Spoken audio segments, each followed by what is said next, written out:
First ఒక కడాయి తీసుకున్నాను. ఇందులో నేను 8-9 టేబుల్ స్పూన్స్ ఆఫ్ ఆయిల్ తీసుకున్నాను. దీంట్లో వేసేస్తున్నాను ఒక 4-6 లవంగాలు, ఒక 4 యాలక్కాయలు, ఒక 2-3 స్టార్ అనీస్.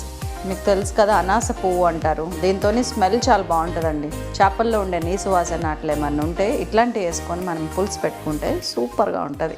దీంట్లో నేను ఒక 2 మీడియం సైజ్ ఆనియన్స్ పేస్ట్ చేసేసాను. సో ఈ ఆనియన్ పేస్ట్ని తీసుకున్నాను, 2 మీడియం సైజ్ అంతే. అండ్ వెల్లుల్లి కూడా మనం ముద్ద చేసి పెట్టుకోవాలి. దీనికోసం ముందే చింతపండు అయితే ఒక 50 గ్రాములు నానబెట్టి పెట్టుకోండి. ఆయిల్లో మంచిగా మసాలాలు, ఉల్లిపాయ పేస్ట్ కొంచెం సేపు వేగనివ్వండి, 1 నిమిషం పాటు. సో ఉల్లిపాయలు మంచిగా ఇదిగోండి లైట్ బ్రౌన్ షేడ్లో వేగినాయి. ఇప్పుడు నేను అల్లం వెల్లుల్లి పేస్ట్ వేసేస్తున్నాను. 2 టీ స్పూన్స్ ఫుల్, ఇవి దాదాపు కేజీ పైన ఉన్నాయండి చేపలు. 2 టీ స్పూన్ల ఫుల్ అల్లం వెల్లుల్లి పేస్ట్, 1/2 టీ స్పూన్ పసుపు వేసేస్తున్నాం, 2 టీ స్పూన్లు నిండుగా ఫుల్ ఉప్పు వేసేసినాం. ఇవన్నీ వేయగానే కొన్ని వాటర్ పోసాను అంచులెమ్మటి, జస్ట్ ఒక 200-250 ml ఆఫ్ వాటర్. సో నీళ్ళు మరగగానే నేను ఇప్పుడు 1, 2, 3 టేబుల్ స్పూన్స్ అనుకోండి, అది టీ స్పూనే కానీ బాగా నిండుగా వేసాను కాబట్టి 3 టేబుల్ స్పూన్స్ లేదా 5-6 టీ స్పూన్స్ కారం వేసేయండి. 1 టీ స్పూన్ ఫుల్ ధనియాలు, జీలకర్ర కలిపిన పొడిది. అండ్ కొద్దిగా ఒక 1/2 టీ స్పూన్ 1 టీ స్పూన్ వెల్లుల్లి దంచిన పొడి వేస్తే చేపల పులుసులో టేస్ట్ చాలా బాగుంటుంది. అండ్ ఇందులో నేను వేస్తున్నాను చింతపండు పులుసు, జస్ట్ ఒక 25-30 గ్రామ్స్ ఆఫ్ చింతపండు పులుసు.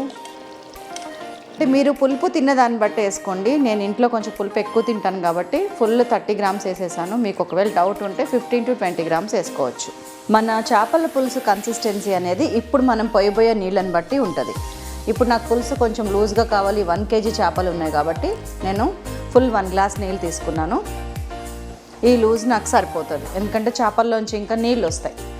1 టీ స్పూన్ ఫుల్ ధనియాల పొడి వేసేస్తున్నాను. ఇదండి, ఇట్లా పులుసు రెడీ చేసుకున్న తర్వాత కొంచెం కొత్తిమీర,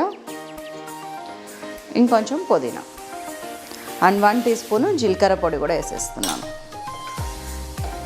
అన్నీ పడినట్టేనా ఒక్కసారి చెక్ చేసుకోండి. పులుసు మరుగుకు వచ్చినాక మీడియం ఫ్లేమ్లో పెట్టండి. ఇట్లా పులుసు మొత్తం రెడీ అయిన తర్వాత పులుసు ఇంకా ఉడకక ముందే మనం చేప ముక్కలు వేసేసుకుందాం. తలకాయ అండ్ పొట్ట కింద ముక్కలు, తోక అండ్ ఇవన్నీ రెగ్యులర్ పీసెస్.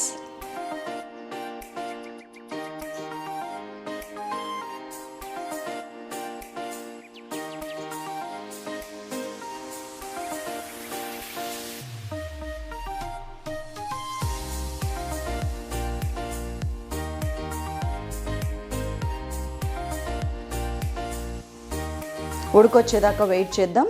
సో ముక్క చితక్కుండా ఉండాలంటే ఇట్లా మీడియం ఫ్లేమ్లో పెట్టి మూత పెట్టేసి ఒక 20 నిమిషాలు మర్చిపోవాలి. 20 మినిట్స్ అయిపోయింది. మన చేపల పులుసు ఎంతవరకు ఉడికిందో చూద్దామా? వా, అద్దరిపోయే వాసన అండ్ కావాల్సినంత పులుసు. ఇంకేం కావాలి చెప్పండి ఈ జీవితానికి? ఈ చేపల పులుసు తిని బతికేయచ్చు కదా. సో స్టవ్ కట్టేద్దామా? కొంచెం కొత్తిమీర వేసుకున్నాక కడదామా? ఆల్రెడీ కొంచెం వేసాం ముందు, ఇప్పుడు ఇంకొంచెం తగిలితే ఆ టేస్ట్ వేరుంటుంది. ఇదండి మన కొత్తిమీర కథ. కట్టేస్తున్నా.